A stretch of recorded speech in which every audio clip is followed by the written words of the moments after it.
Aula Radial. Aula Radial. Un encuentro con la ciencia y la educación.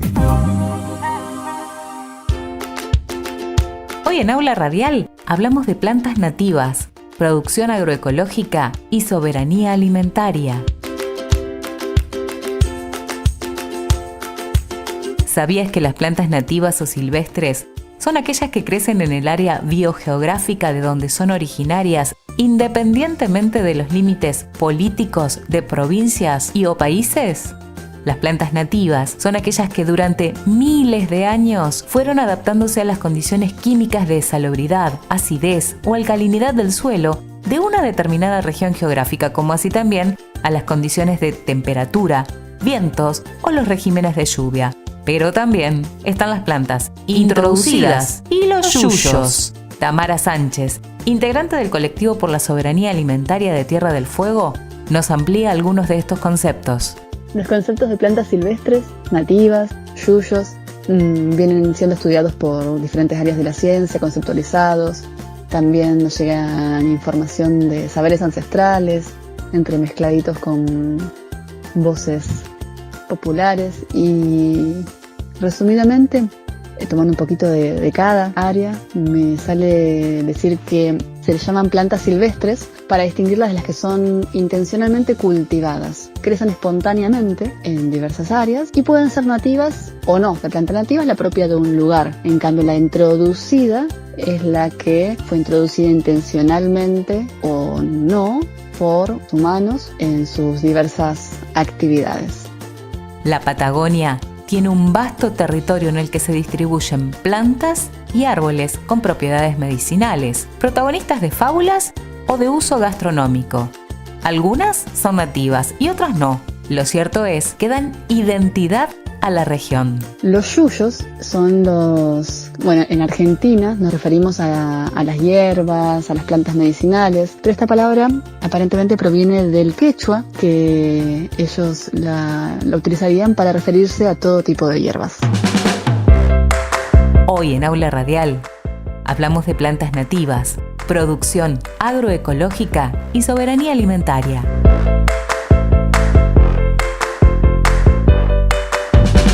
Una planta muy tradicional en la cultura culinaria de la Patagonia y de Tierra del Fuego es el ruibarbo, pero no es una planta nativa de la región. Es una especie exótica, introducida, y resulta muy fácil identificarlo por su imagen, porque es muy parecido a un apio, por sus fibrosos tallos, pero es un tallo de color rojizo, y sus hojas se asemejan a las de la acelga, por lo grande y verdes. Las investigaciones han demostrado que el ruibarbo proviene del continente asiático. También se lo encuentra en tierras irlandesas y en Inglaterra. En la antigüedad se utilizaba para fines medicinales, no solo para el disfrute de mermeladas, tartas o conservas. También en la literatura clásica, el ruibarbo ha dejado su impronta. Era el pedido diario y el postre favorito de Philip Fu, el personaje en La Vuelta al Mundo en 80 días de Julio Verne, que degustaba ruibarbo para coronar su almuerzo en un club de Londres. A nuestra región, el ruibarbo llegó a comienzos del siglo XX y fue moldeando justamente parte de la cultura gastronómica fueguina. Su cocción es corta y no se puede comer crudo porque es leñoso. Es una planta que se siembra en primavera y se cosecha en verano hasta los primeros días de frío. Según las y los investigadores del INTA, el ruibarbo es una hortaliza muy noble para este clima en el fin del mundo. Y nos ofrecen aquí algunas recomendaciones para plantar, cosecharlo y consumirlo. Cultivo de ruibarbo en el fin del mundo. Hay dos opciones para producir ruibarbo en el fin del mundo, a partir de rizoma o a partir de semilla. Opción 1. Cultivo a partir de rizoma. Vamos a necesitar una planta grande de ruibarbo, una pala, guantes de jardín y abono. Desenterramos una planta de 4 o 5 años con ayuda de una pala. Dividimos el rizoma, que es el tallo subterráneo horizontal que da origen a los brotes y raíces, en fragmentos de al menos 300 gramos cada uno, dejando al menos 3 yemas. Los plantamos en otoño, entre abril y mayo, en hoyos llenos de abono compuesto maduro, a una profundidad de 4 a 7 centímetros a 1 metro de distancia entre cada planta. Al final, podemos recurrir con paja y regar moderadamente. Opción 2. Cultivo a partir de semilla. Vamos a necesitar tierra, turba, compost, semillas y un recipiente plástico para plantar los almácigos. Para obtener semillas de ruibarbo, recolectalas en otoño de su penca floral. Sembralas en primavera en almácigos con un sustrato mezcla de tierra, turba y compost en partes iguales. Colocar la tierra en el recipiente plástico y hacer hoyitos pequeños para poner las semillas. Volver a cubrir con tierra y regar. En otoño, trasplantar los plantines siguiendo los mismos pasos que el cultivo a partir de rizoma. Desde la primavera hasta el otoño se cosechan las pencas desde la base cuando alcanzan un tamaño de al menos 30 centímetros. Se deben dejar al menos la mitad de las pencas para no debilitar la planta. Una familia tipo consume entre 3 a 5 plantas de ruibarbo, delicioso en mermeladas, jugos, chutneys y compota. Tips de ruibarbo. 1. No consumas las hojas porque son tóxicas. 2. Usa las hojas como insecticida natural, hirviendo 10 hojas grandes en 3 litros de agua durante media hora. Colá y deja enfriar. 3. En caso de veranos secos, acumular recortes de césped alrededor del tallo de la planta para mantener la humedad. Para más información, acércate a las sedes del INTA, de Loki 1616 en Ushuaia y Elcano 658 en Río Grande. Aula Radial. Aula Radial. Ciencia y educación. Ciencia y educación. En Aula Radial estamos hablando de plantas nativas, producción agroecológica y soberanía alimentaria. En el último año, el Estado Nacional ha venido implementando una serie de políticas públicas con el objetivo de apoyar la producción, la elaboración y distribución de alimentos de la agricultura familiar, potenciando así las redes locales de abastecimiento en todo el país. En este marco, el Ministerio de Desarrollo Social de la Nación puso en marcha el programa Sembrar Soberanía Alimentaria. Buenas tardes a todos. Hola. Estamos poniendo en marcha el programa Sembrar. Es producción de alimentos muy vinculadas a la calidad nutricional, muy vinculadas a lo agroecológico, inclusión, ingreso para las familias y desarrollo federal, esto de fomento de las economías regionales. Todo eso es lo que buscamos hoy. Daniel Arroyo, ministro de Desarrollo de la Nación, presentó este programa junto a diversos actores del entramado territorial de productores, entre los que participaron también los integrantes de la Unión de Trabajadores Rurales Sin Tierra. Una de sus referentes, Natalia Manini, reflexionó sobre estas políticas. Nosotros nos comprometemos y los comprometemos también a ustedes a poder seguir sumando esfuerzos para poder hacer y para poder seguir haciendo y fortalecer lo que nuestras organizaciones hacen, que es hacer alimentos sanos para el pueblo. Promover la producción agroecológica y aportar a la consolidación y sustentabilidad de experiencias asociativas de productores de alimentos que nuclean a los sectores más vulnerables a lo largo de toda la cadena de valor es el gran desafío de esta política pública nacional. Aula Radial. Aula Radial.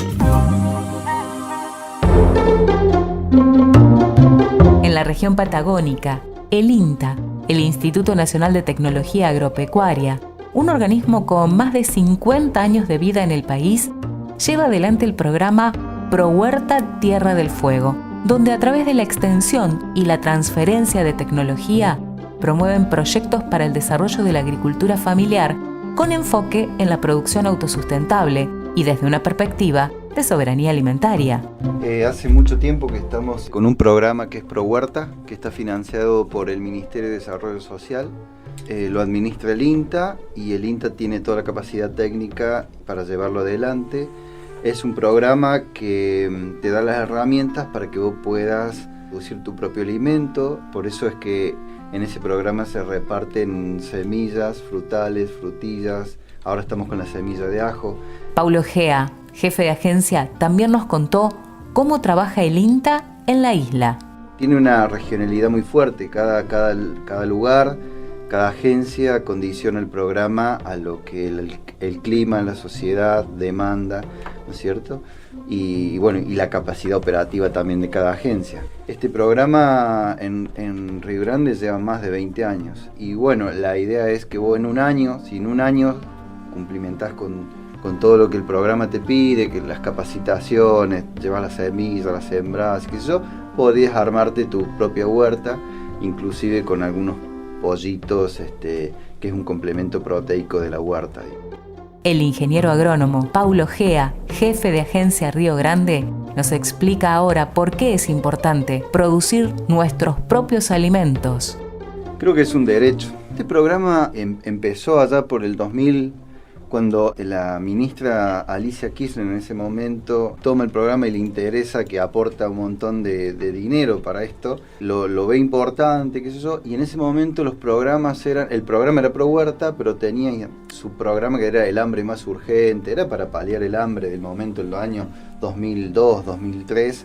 Después se fue modificando el sentir del programa, y se hablaba de soberanía y seguridad y soberanía alimentaria, y que todos tenemos derecho a producir nuestros alimentos, y que cada cual come lo que quiere comer, y se respetaban mucho toda la diversidad cultural, y dejar de pensar en comer lo que quieren que comamos yendo a un supermercado y comprando únicamente lo que a alguien le convenga que vos comas, ¿verdad? Y el programa te da esas herramientas, esa es la idea básica. Acá se hace mucho, se repartieron casís, corinto, grosellas, todos los frutales menores. La idea es que vos tengas todo lo que necesites para alimentarte bien dentro de una huerta, a pesar que el clima aquí algo nos limita. Quizás nos limita más una cuestión cultural que el clima, y lo cierto es que vamos tratando de incorporar cada vez más cosas, explicando la tecnología que desde INTA vamos aprendiendo, ¿no? Y les vamos metiendo ideas y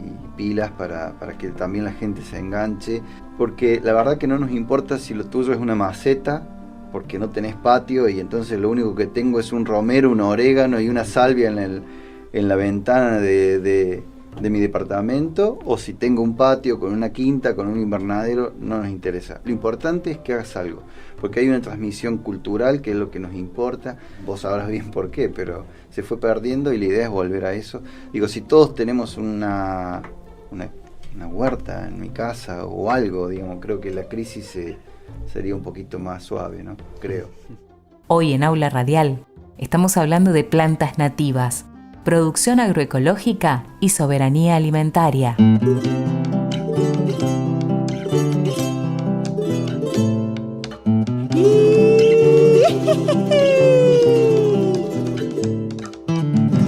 Charanguito, Noelia Gareca.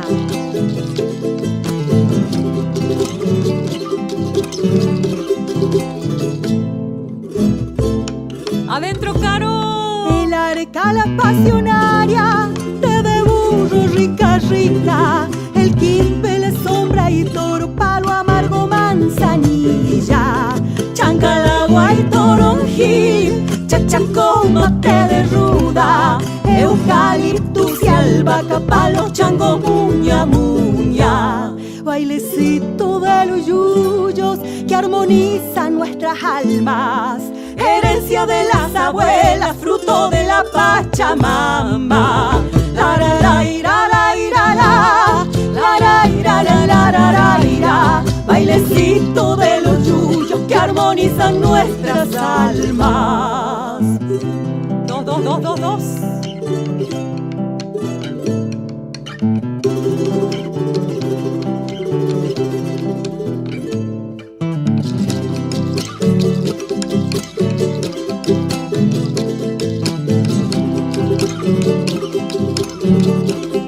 Adentrito Noé,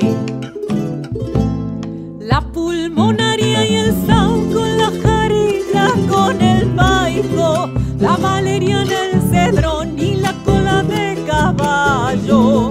Para el alma el incayuyo, el tilo y la hoja de coca, la menta con el chantel, poleo y la tola tola. Bailecito de los yuyos que armonizan nuestras almas, herencia de las abuelas, fruto de la Pachamama.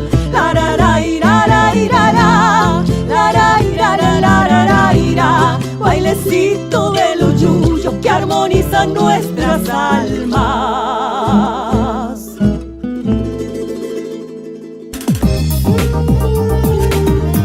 Aula Radial. Aula Radial. Ciencia y educación. Ciencia y educación. Hoy en Aula Radial estamos hablando de plantas nativas, producción agroecológica y soberanía alimentaria. Tintes naturales de plantas nativas Colores de la Patagonia es el nombre de una publicación al servicio de la comunidad en general, editado por el INTA. Se trata de un material bibliográfico de alta calidad y de libre descarga que pone a disposición de las audiencias los procedimientos para realizar la obtención de tintes naturales de al menos 18 plantas de la flora nativa. El libro incluye fotografías y una breve descripción de las especies para facilitar así su reconocimiento y algunas recomendaciones para un uso sustentable. Los tintes naturales de las plantas nativas de la Patagonia Sur pueden aplicarse en el teñido de lana de oveja o en el fieltro. La emprendedora artesanal textil fueguina Nélida Velouz nos cuenta su experiencia plasmada en Ostrov, Tierra del Fuego. Mi nombre es Nélida Velouz, soy emprendedora textil artesanal. Ostrov en ruso, que en realidad se pronuncia Astrov, significa isla. Y yo vivo en la isla de Tierra del Fuego, entonces por eso es que a este emprendimiento y a mis productos los denominé, la marca terminó siendo Ostrov Tierra del Fuego. Y comencé a partir del momento en que me jubilé, porque es algo que me llamó la atención y siempre quise hacer, es indagar y manejar la lana de una forma no tradicional, si se quiere, porque siempre con la lana hemos visto hermosos tejidos con distintas herramientas. Cuando a mí se me presenta la posibilidad de indagar y reconocer, descubrir que la lana daba otras posibilidades, fue que decidí iniciar este emprendimiento. El nombre Ostrov surgió porque soy hija de extranjeros, mis padres eran rusos y ellos, los rusos en particular, tienen un manejo ancestral del fieltro. A partir de ahí es que yo empecé a buscar videos y en ruso algo entendía y otro poco tuve que aprender el idioma, ver tutoriales para poder realizar estas prendas en el fieltro, porque el vellón de lana, para fieltrarlo es necesario conocer bien la fibra, cómo se comporta la fibra. Caso contrario, el producto termina siendo, más que artesanal, termina siendo casi como tosco. En cambio, si uno logra reconocer la estructura y cómo se comporta la fibra de la lana de oveja, del pelo de oveja, logra hacer productos afieltrados muy variados y con un fieltro muy fino, muy delicado. Nélida Velouz, la artesana textil fueguina, basa sus diseños, creados a partir de fieltro de lana, procedente principalmente de ovejas de esta región. El poder realizar estas prendas artesanales, no solo pude hacer tapados, pude llegar a confeccionar calzados, botas, pantuflas, inclusive hasta se pueden hacer recipientes también con el fieltro. En esa gama de investigación también incursioné en la tintura con productos de la flora regional, más que regional, de la provincia de Tierra del Fuego, que si bien no es muy variada en cuanto a los tonos que nos da, porque en otros lugares de nuestro país podemos conseguir una gama más variada, en Tierra del Fuego pude indagar y pude armar una paleta de colores con distintas plantas de Tierra del Fuego. Si bien la gama que nos da es siempre dentro de los ocres, pude sacar distintos tonos, ¿no? Entre las floras que yo pude incursionar y pude generar distintos colores o tonalidades, está la corteza de la lenga, utilizando distintos componentes. Uno puede ir modificando un poco con estos modificadores las tonalidades, ¿no? Ya sea con alumbre, con sulfato de cobre, o cremor tártaro y alumbre, sulfato de hierro. Esos van generando dentro de la gama o más claros o más oscuros. con la corteza de lenga, pude teñir con ruibarbo, también con mata negra, que me sorprendió el tema de la mata negra porque pude conseguir con el modificador del sulfato de hierro y con el sulfato de cobre un tono verde tan oscuro que casi se asemeja al negro. También se puede tener con calafate. Lo que sucede es que el calafate necesitamos mucha cantidad. Uno generalmente el calafate lo utiliza más para hacer dulces, y si uno aparta el ollejo del calafate, con eso también se tiñe y se logran unos colores muy interesantes, llegando o virando al violáceo. La técnica milenaria que utiliza aprovecha al máximo los tintes de las plantas nativas.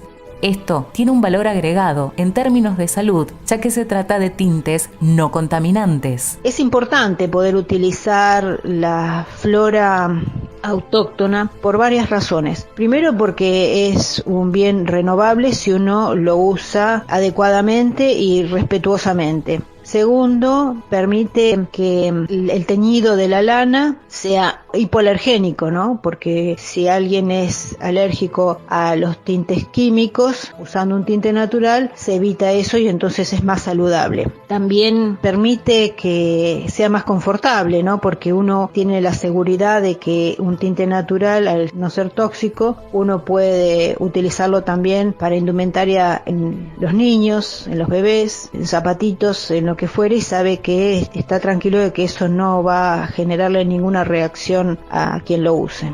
Poder utilizar los tintes naturales y utilizar la lana de las ovejas de la provincia y poder producir objetos e indumentaria y accesorios a partir de la lana, esto le da un valor agregado muy importante.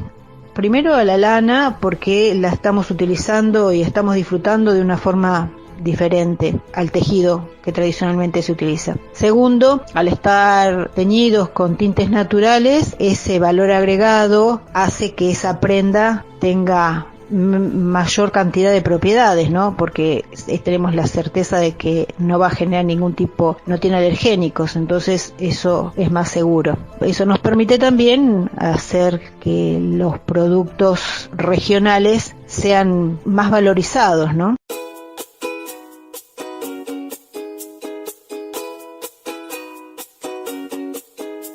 En Aula Radial estamos hablando de plantas nativas, producción agroecológica y soberanía alimentaria. La Universidad Nacional de Tierra del Fuego, Antártida e Islas del Atlántico Sur, a través de Casa de las Artes, nos ofrece un material de descarga gratuita desde la página web de la UNTDF.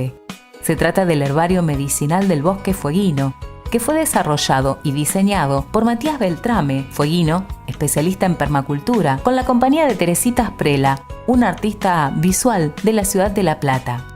La publicación El herbario medicinal del bosque fueguino reúne en un catálogo imágenes y textos recopilados sobre la utilización de distintas especies y los beneficios medicinales. Recordá que el catálogo está disponible en la página web www.untdf.edu.ar y fue producido por Casa de las Artes, un área dependiente de la Secretaría de Extensión de la UNTDF. Mi nombre es Marina Richeri, soy bióloga. Hace poquito me recibí de doctora en biología.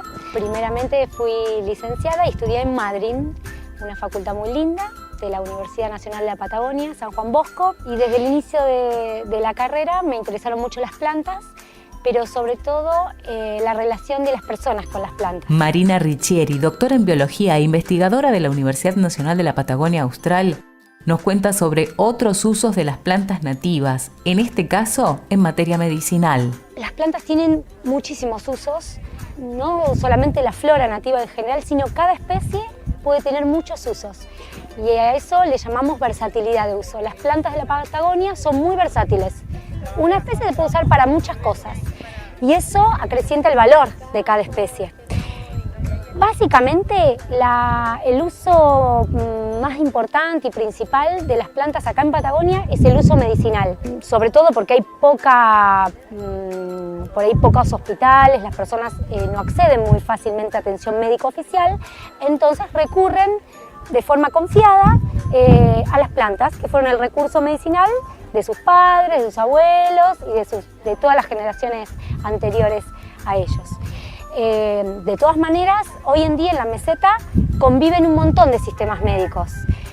Algunas prácticas vinculadas a la medicina oficial, algunas vinculadas más que nada a prácticas relacionadas a la fitoterapia europea, que la trajeron los inmigrantes europeos, y sobre todo, y con cada vez más, con más empoderamiento y más valor, prácticas vinculadas a la medicina mapuche sobre todo. Algunas plantas nativas son consideradas sagradas por los pueblos originarios o diversas culturas milenarias. Otras plantas u árboles también han generado mitos y leyendas, como es el caso del calafate.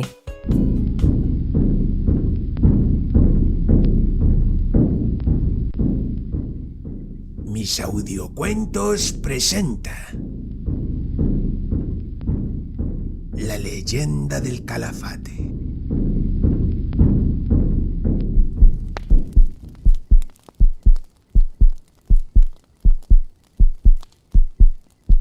Hace muchos años atrás, los tehuelches vivían en la Patagonia.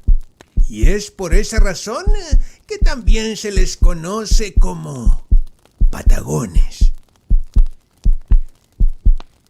Dicen que al llegar el invierno en la Patagonia, este era tan crudo que los tehuelches debían emigrar a pie hacia más al norte, buscando alimento y calor.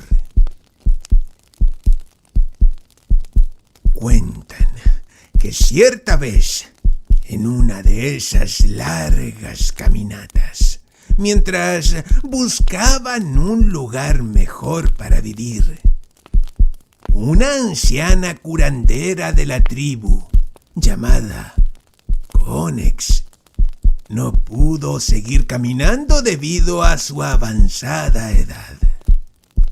La vieja mujer entendió que no podía ser una carga para la tribu, por lo tanto, esperaría la muerte en ese lugar.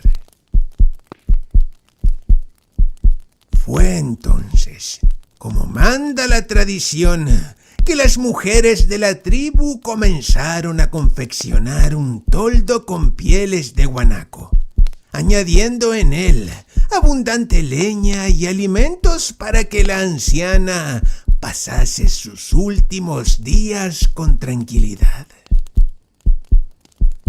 Luego de la triste, pero inevitable despedida, Conex fijó sus ojos cansados a la lejanía, allá, donde la gente de su tribu desaparecía tras el filo de una meseta. No pudo evitar derramar algunas lágrimas. Fue una triste noche.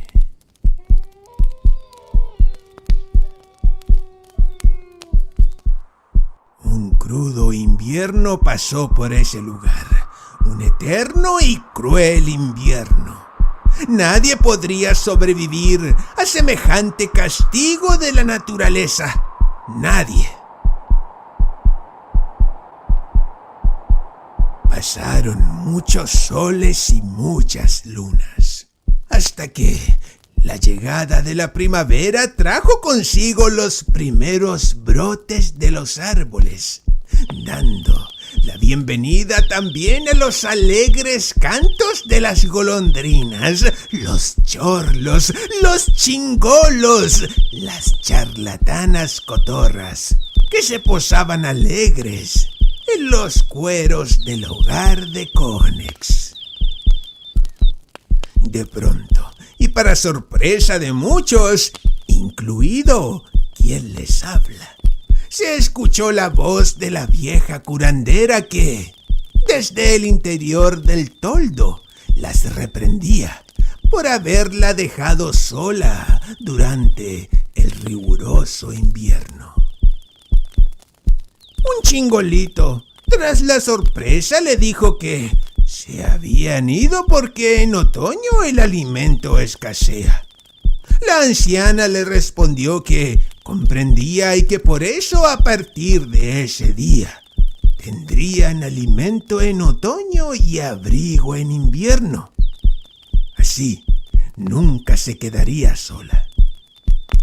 Luego de eso, la anciana se quedó en silencio.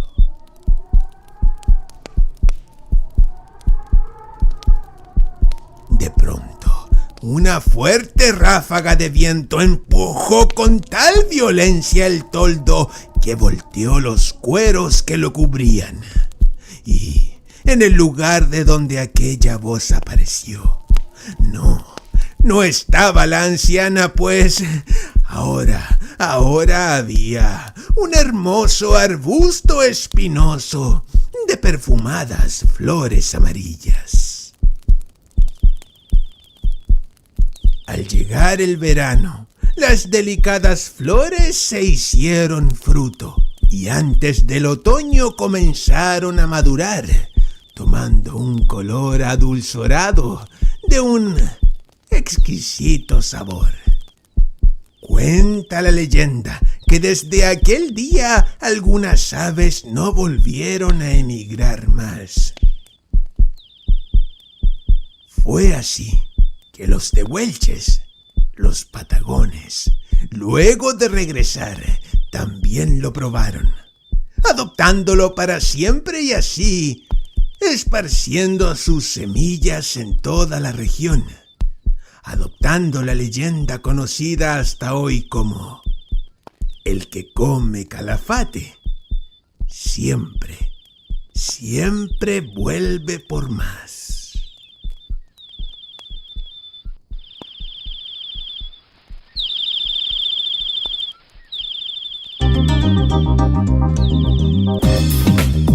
Aula Radial. Aula Radial. Un encuentro con la ciencia y la educación.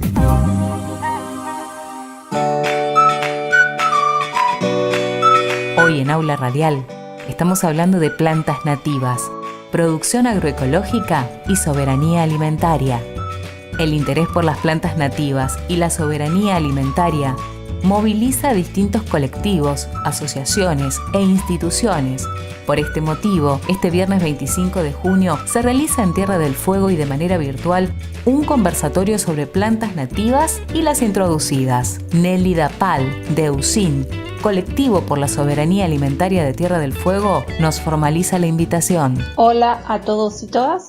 Mi nombre es Nélida Pal, formo parte de USIN, Colectivo por la Soberanía Alimentaria y la Salud de los Territorios de Tierra del Fuego, Antártida e Isla del Atlántico Sur.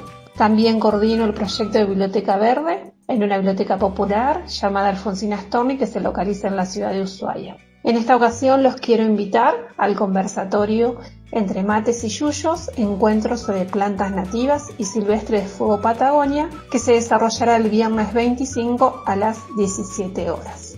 Contaremos con las experiencias y saberes de 3 mujeres: Sara Itkin, que es médica generalista y naturista; Tamara Sánchez, que trabaja alimentación consciente; y Loreto Fernández, que es parte integrante de Nativas. Quisiéramos agradecer desde nuestros colectivos la participación activa de la Biblioteca Verde y de FURAM, que es la Asociación de Nutricionistas de Tierra del Fuego, que estamos tejiendo redes en el territorio. Podrán acceder a los datos del conversatorio en las diferentes redes de USIN, su Instagram, que es usin.territorio, y también por la página de Facebook de la Biblioteca Alfonsina Storni, que es Alfonsina Storni Ushuaia, o su Instagram, que es Storni Ushuaia. Los queremos invitar porque consideramos que la temática de plantas nativas introducidas, conocidas generalmente como yuyos, es una temática súper rica. Pretendemos revalorizar estos yuyos para incrementar la biodiversidad, también para rescatar saberes y prácticas y ampliar nuestra dieta a partir de nuevas prácticas culinarias. Los esperamos el viernes 25 a las 17 horas para dialogar sobre los usos medicinales y alimenticios de plantas nativas y silvestres. Hoy en Aula Radial estuvimos hablando de plantas nativas, producción agroecológica y soberanía alimentaria. En la entrega de hoy, escuchamos las palabras de Tamara Sánchez y Nélida Pal del Colectivo por la Soberanía Alimentaria y la Salud de los Territorios de Tierra del Fuego. Compartimos registros del Ministro de Desarrollo de la Nación, Daniel Arroyo, y de Natalia Minini, de Unión de Trabajadores Rurales Sin Tierra.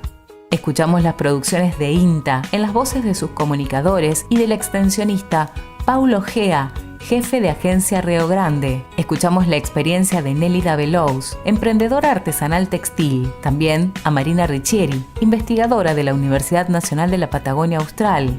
Un extracto del audiolibro Leyenda del Calafate y escuchamos la canción Bailecito de los Yuyos por las cantoras Caro Escobar y Noé Gareca. Aula Radial. Aula Radial. Ciencia y educación. Ciencia y educación. Aula Radial. Locución: Elizabeth Furlano. Gracias y hasta el próximo encuentro.